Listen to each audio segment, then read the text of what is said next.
Hello guys, in this channel I had already uploaded so many videos about IBPS PO, RRB PO, RRB clerk, SBI clerk and Union Bank LBO including the expected cutoffs. You can watch those video by clicking links in the description.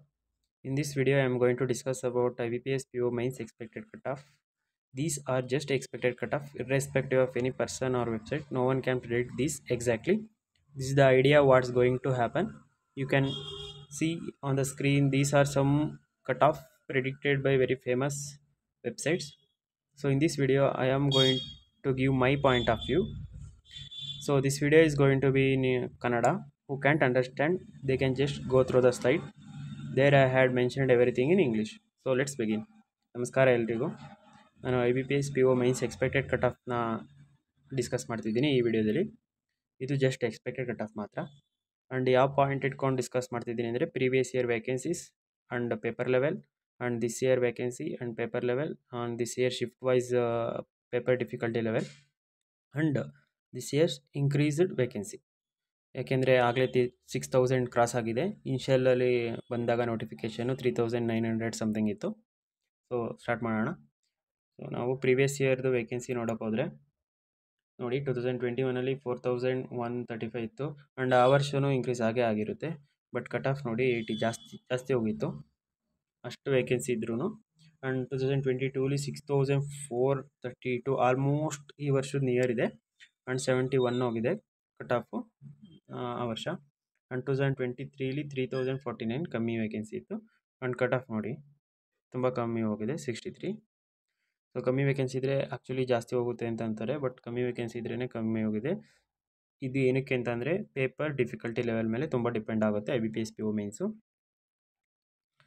And ಈ point ಅಂದರೆ ನೋಡಿ ಈ ಸಲ vacancy increase ಆಗಿದೆ notification ಬಂದಮೇಲೆ ಒಂದು. And difficulty level paper ಅಂದರೆ 2 shift ಇತ್ತಲ್ಲ, ಸೊ ಅದು. ಆ್ಯಂಡ್ ನಂಬರ್ ಆಫ್ ಅಪ್ಲಿಕೆಂಟ್ಸ್ ಈ ವರ್ಷ ಎಷ್ಟು ಜನ ಇದ್ದಾರೆ ಅದ್ರ ಮೇಲೂ ಡಿಪೆಂಡ್ ಆಗುತ್ತೆ. ಆ್ಯಂಡ್ ನೆಕ್ಸ್ಟ್ ಮುಂದೆ ಏನಾದರೂ ವೇಕೆನ್ಸಿ ಇನ್ಕ್ರೀಸ್ ಆಗುತ್ತಾ ಅದ್ರ ಮೇಲೂ ಡಿಪೆಂಡ್ ಆಗುತ್ತೆ. ಮುಂದೆ ಇನ್ಕ್ರೀಸ್ ಆಗುತ್ತಾ ಇಲ್ವಾ ಅಂತ ನಾನು ಶೇರ್ ಮಾಡಿದ್ದೀನಿ ವೀಡಿಯೋದಲ್ಲಿ, ನೀವು ನೋಡ್ಬೋದು ಆ ವಿಡಿಯೋನ. ಆ್ಯಂಡ್ ಈ ಪಾಯಿಂಟ್ಸಲ್ಲಿ ಕನ್ಸಿಡರ್ ಮಾಡ್ತಿರೋದು ನಾನು ಈಗ ಪ್ರಿಡಿಕ್ಟ್ ಮಾಡೋಕ್ಕೆ. ಆ್ಯಂಡ್ ಗುಡ್ ಅಟೆಂಪ್ಟ್ಸ್ ಏನಪ್ಪ ಅಂತ ಅಂದರೆ ರೀಸನಿಂಗಲ್ಲಿ ಫಸ್ಟ್ ಶಿಫ್ಟಲ್ಲಿ 15 to 18 good attempts. General awareness 6 to 9. 6 to 9 ಏನಕ್ಕೆ ಅಂತಂದರೆ IBPS PO ಮೈನ್ಸಲ್ಲಿ RRB PO ಮೈನ್ಸ್ ಥರ ಏನು ತುಂಬ ಹಳೆಯದು ಆ ಥರ ಕೊಟ್ಟಿರಲಿಲ್ಲ. ಕರೆಂಟ್ ಅಫೇರ್ಸ್ನ ಜಸ್ಟ್ ಅಕ್ಟೋಬರ್ ನವೆಂಬರ್ ಮಂತಿಂದಲೇ ತುಂಬ ಇತ್ತು. ಆ್ಯಂಡ್ ಡಾಟಾ ಇಂಟರ್ಪ್ರಿಟೇಷನಲ್ಲಿ 10 to 12. 10 to 12 ಅಲ್ಲಿ ಪ್ರೀವಿಯಸ್ ಇಯರ್ ಕಮ್ಮಿ ಆಗಿರುತ್ತೆ ಈ ವರ್ಷ. ಯಾಕೆ ಅಂದರೆ 1 ಮಾರ್ಕ್ ಕ್ವಶನ್ಸ್ ಇರುತ್ತಲ್ಲ, single line questions, number series quadratic question. So ಅದರಿಂದ ಕ್ವಶನ್ಸ್ ಇತ್ತು. So 10 to 12. And English 18 to 20.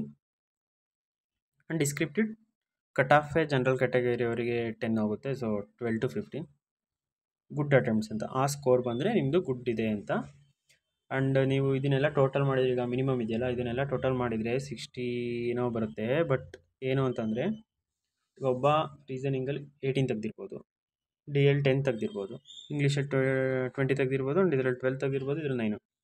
So combination ಅವ್ರು ಅಂದರೆ ಯಾರ್ಯಾರು ಯಾವ ಸಬ್ಜೆಕ್ಟ್ ಸ್ಟ್ರಾಂಗ್ ಇರ್ತಾರೆ ಅದರಲ್ಲಿ ಅವರು ಮ್ಯಾಕ್ಸಿಮಮ್ ನಂಬರ್ ಸ್ಕೋರ್ ಮಾಡಿರ್ತಾರೆ. ಇದು ಜಸ್ಟ್ ಗುಡ್. ನೀವು ಸೇಫು ಅಷ್ಟು ಈ ರೇಂಜಲ್ಲಿ ಅಟೆಂಪ್ಟ್ ಇದ್ದರೆ, ಈಗ ನೀವು ರೀಸನಿಂಗಲ್ಲಿ ತುಂಬ 20+ ಮಾಡಿಬಿಟ್ಟಿದ್ದೀರಾ, ಬಟ್ ನಿಮಗೆ ತುಂಬ ಟೆನ್ಷನ್ ಆಗ್ತಾಯಿದೆ, ಕ್ವಾಂಟಲ್ ಕಮ್ಮಿ ಅಟೆಂಡ್ ಮಾಡಿದ್ದೀನಲ್ಲಪ್ಪ ಏನು ಮಾಡೋದು ಅಂತ ಅಂದರೆ ಇಷ್ಟು ಅಟೆಂಡ್ ಮಾಡಿದರೆ ಓಕೆ, ನೀವು ಸೇಫಲ್ಲಿದ್ದೀರಾ ಅಂತ. ಸೊ ಇದು ಶಿಫ್ಟ್ 1. ಆ್ಯಂಡ್ ಶಿಫ್ಟ್ 2ಲಿ reasoning almost same and current affairs also same. And DA ಮಾತ್ರ ಶಿಫ್ಟ್ 2 ನಾನು ಕೇಳ್ದಂಗೆ ಸ್ವಲ್ಪ ಜನ ಏನು ತುಂಬ ಜನ ಶಿಫ್ಟ್ 2ಲಿ ಕ್ವಾಂಟು ಈಸಿ ಇತ್ತು ಅಂತ ಅಂದರೆ, ಯಾಕೆಂದರೆ ನಂಬರ್ ಸೀರೀಸ್ ಇತ್ತು ಒಂದು. ಆ್ಯಂಡ್ 1 ಮಾರ್ಕಿಂದು ಸ್ವಲ್ಪ ಈಸಿ ಕ್ವಶನ್ಸೇ ಇತ್ತು. ಆ್ಯಂಡ್ ಪಾರ್ಟ್ನರ್ಶಿಪ್ ಒಂದು ಕ್ವಶನ್ ಇತ್ತು, ಸೊ ಅದು ಸ್ವಲ್ಪ ಈಸಿ ಇತ್ತು. ಆ್ಯಂಡ್ 2 ಮಾರ್ಕ್ಸ್ಗೆ ನಂಬರ್ ಸೀರೀಸ್ ಇತ್ತು. ಸೊ ಅಂದರೆ ತುಂಬ ಏನು ಡಿಫ್ರೆನ್ಸ್ ಇಲ್ಲ ಫಸ್ಟ್ ಶಿಫ್ಟ್ 1ಗೂ ಶಿಫ್ಟ್ 2ಗೂ ಕ್ವಾಂಟಲ್ಲಿ. ಜಸ್ಟ್ 1 ಮಾರ್ಕ್ ಏನೋ ವೇರಿ ಆಗ್ಬೋದು ಅಷ್ಟೇ. ಬಟ್ ಇಂಗ್ಲೀಷಲ್ಲಿ ಶಿಫ್ಟ್ 1 ಅವರಿಗೆ ಕಂಪ್ಯಾರಿಟಿವ್ಲಿ ಶಿಫ್ಟ್ 2 ಕಂಪೇರ್ ಮಾಡಿದರೆ ಈಸಿ ಇತ್ತು. ಸೊ ಶಿಫ್ಟ್ 2ಲಿ ಇಂಗ್ಲೀಷ್ ತುಂಬ ಸ್ವಲ್ಪ ಕಾಂಪ್ಲಿಕೇಟೆಡ್ ಥರ ಇತ್ತು, ರೀಡಿಂಗ್ ಕಾಂಪ್ರಿಹೆನ್ಷನ್ ಇರ್ಬೋದು ಎಲ್ಲ. ಸೊ ಇದು ನಾನು ತುಂಬ ಜನನ ಕೇಳಿ ಮತ್ತು ತುಂಬ ಕಡೆ ನೋಡಿ ಕಮೆಂಟ್ಸ್ ಸೆಕ್ಷನಲ್ಲಿ ಅಟೆಂಪ್ಟ್ಸ್ಗಳನ್ನ ನೋಡಿ ತುಂಬ ವಿಡಿಯೋದು ಹೇಳ್ತಿರೋದು. ಆ್ಯಂಡ್ ಇದು ಏನಾದರೂ ನಾರ್ಮಲೈಸೇಷನ್ ಆಗುತ್ತಾ ಅಂದರೆ ಐಡಿಯಾ ಇಲ್ಲ. RRB PO ನಾರ್ಮಲೈಸೇಷನ್ ಆಗಿಲ್ಲ ನನ್ನ ಪ್ರಕಾರ. ಸೊ ಇದು ನಾರ್ಮಲೈಸೇಷನ್ ಆಗುತ್ತಾ ಅದು ಮುಂದೆ ನೋಡೋಣ, but I am not sure. But ಇದು ಡಿಫಿಕಲ್ಟಿ ಲೆವೆಲು. ಆ್ಯಂಡ್ ನೀವು ಶಿಫ್ಟ್ ಟೂಲ್ ಆದರೆ 16 to 18 ಬಂದು ನಿಮ್ಮದು ಇಂಗ್ಲೀಷಲ್ಲಿ ಗುಡ್ ಅಟೆಂಪ್ಟ್ಸ್ ಅಂತ. ಇದು ಜಸ್ಟ್ ಗುಡ್ ಅಟೆಂಪ್ಟ್ಸ್. ಸೊ ಇದನ್ನು ನೀವು ಟೋಟಲ್ ಮಾಡಿದರೆ ಆ್ಯಕ್ಚುಲಿ ಕಟ್ ಆಫ್ ರೇಂಜಿಗೆ ಹೋಗಲ್ಲ. ನೀವು ರೀಸನಿಂಗಲ್ಲಿ ಜಾಸ್ತಿ ಸ್ಕೋರ್ ಮಾಡಿರ್ತೀರಾ ಮಾಡಿ ಡಿ ಎಲ್ ಕಮ್ಮಿ ಮಾಡಿದರೆ ಓಕೆ ಅಂತ ಹೇಳೋಕ್ಕೆ ಮಾತ್ರ ಇದು ಕಂಪ್ಯಾರಿಸನು. ಆ್ಯಂಡ್ ಈ ವರ್ಷ ಈ ಪಾಯಿಂಟ್ಸ್ನ ಕನ್ಸಿಡರ್ ಮಾಡ್ಕೊಂಡ್ರೆ ಎಕ್ಸ್ಪೆಕ್ಟೆಡ್ ಕಟ್ ಆಫ್ 65 ± 2 ಹೋಗುತ್ತೆ. ಯಾಕೆಂದರೆ 6K ಕ್ರಾಸ್ ಆಗಿದೆ ವೇಕೆನ್ಸಿ. ಸೊ ಇದು ಜನರಲ್ ಕ್ಯಾಟಗರಿಗೆ ನಾನು ಹೇಳ್ತಿರೋದು. ಮ್ಯಾಕ್ಸಿಮಮ್ ಕಟ್ ಆಫ್ 65 ± 2 ಅಂತಂದರೆ 63 to 67 ರೇಂಜ್ ಇರುತ್ತೆ. ಆ್ಯಂಡ್ ಆಬ್ವಿಯಸ್ಲಿ ಒ ಬಿ ಸಿಗೆಲ್ಲ 60s ಅರ್ಲಿ 60ಸಲ್ಲಿ ಇರುತ್ತೆ. ಆ್ಯಂಡ್ SC STಗೆಲ್ಲ ಇನ್ನೂ ಕಮ್ಮಿ ಇರುತ್ತೆ. ಆ್ಯಂಡ್ ನೀವು ಈ ಕಟ್ ಆಫ್ನ ಯಾವ ವರ್ಷಕ್ಕೆ ಕಂಪೇರ್ ಮಾಡ್ಬೋದು ಅಂತಂದರೆ 2022 ಕಂಪೇರ್ ಮಾಡ್ಬೋದು.